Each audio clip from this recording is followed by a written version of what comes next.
अतिहि मन्युषाविणं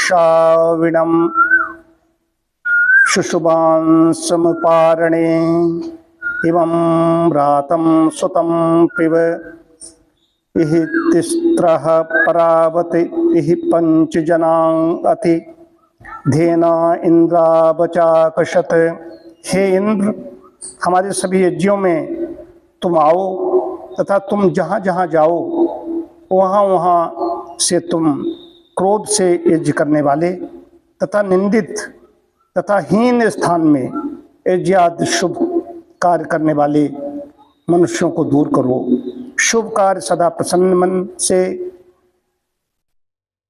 तथा शुभ स्थानों में करना चाहिए। ये है कि स्थान चाहे ध्यान हो, साधना हो, जप हो, तप हो, यज्ञात जो भी हम करते हैं उसके लिए उपयुक्त स्थान की बात कही गई है कि अगर या तो स्वाभाविक शुद्ध स्थान है, जैसे तीर्थ हैं, मथुरा में गए, या गंगा नदियों का किनारा है, कुछ ऐसे स्वाभाविक शुद्ध स्थान होते हैं, बट वृक्ष है। एक हमारी जो संस्कृति है, भारतीय संस्कृति में कोई भी व्यक्ति बट है, पीपल है, आम है, उनके द्वारा मलमूत्र का त्याग नहीं करता। अभी भी जिनको नहीं है, जो म्लेच्छ हैं, उसको जानते नहीं, वही लोग ऐसा करते हैं। तो ये स्वाभाविक शुद्ध स्थान बताए गए हैं। और जितने बड़े बड़े ऋषि महर्षि संत महात्मा हुए हैं, उन्होंने सब इतनी नीचे बैठ करके साधना की।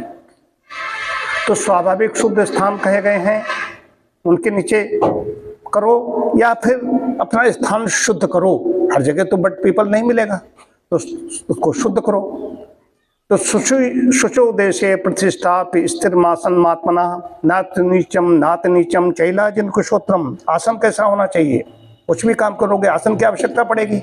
तो आसन का मतलब योग आसन नहीं जो लोग हम लोग करते हैं, स्थिर सुखासनम, यहाँ पर उसकी बात नहीं। आसन मतलब जो विषावन है, जिस पर बैठ करके साधना कर रहे हैं, हम लोग आहुतियाँ डाल रहे हैं, सबका अपना अपना आसन है, उसी तरह से होना चाहिए।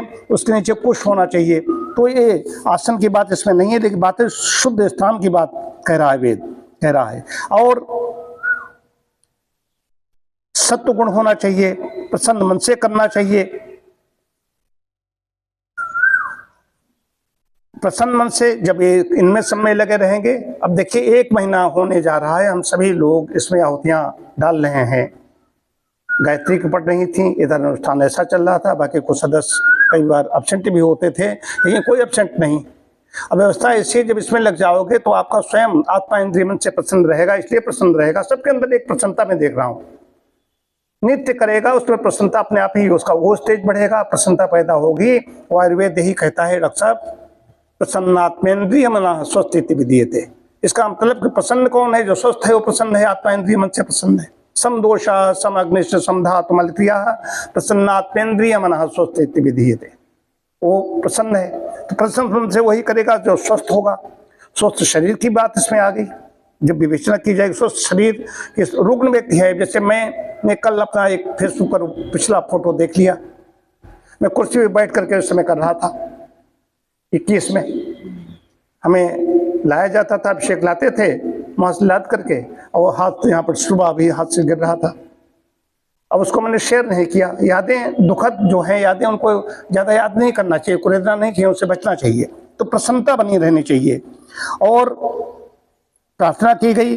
वेद में इंद्र जो है उसको विद्युत कहा गया है। कल भी उसी समय बिजली कड़क रही थी, तो इंद्रदेव की जो बात कही गई है, बूंदे भी कुछ आई थी, बूंदे इतनी आई थी, शिव जी ने कुर्सियां साफ की तो उनमें पानी भर गया था।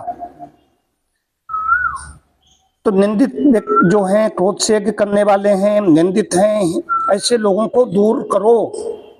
मतलब कि ऐसे लोग आएंगे, एक व्यक्ति है सारी सब व्यवस्था गड़बड़ कर देगा, तो उसको दूर करने के लिए कहा गया है, ये प्रार्थना की जा रही है। तो मन इसीलिए संगच्छद्वम संवदद्वम संभो मनांस जानताम देवा भागम यथा पूर्वे संज्ञानानुपास्ते।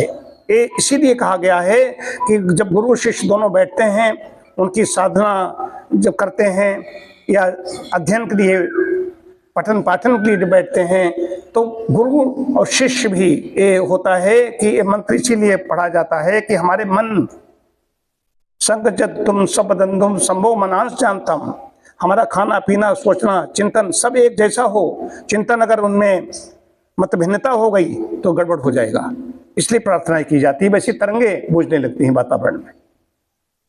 कल हम लोगों ने यहाँ पर लगभग 800 आहुतियाँ, 800 से प्लस ही हो गई होंगी, 800 आहुतियाँ डाली गई, तो उच्चरित किए गए। उनकी तरंगे हैं कि वाणी जो जा रही है कि नष्ट नहीं हो रही। भौतिक विज्ञान भी यही कहता, फिजिक्स भी यही तो कहती, कोई चीज नष्ट नहीं हो रही। तो तरंगित है, तरंगे तरंगे हैं। हमारे मन एक जैसे हों तो सब लोगों को प्रसन्नता पूर्वक हम लोग करते ही हैं। और कुछ कदाचित ऐसे लोग आ गए तो देखिए दूर हो गए। तो वेद ऐसा कह रहा है, अगर अपने आप कह दें तो हमारी बात हो जाएगी। ये प्रमाणिक बात हुई, ये आपको आज बताना था।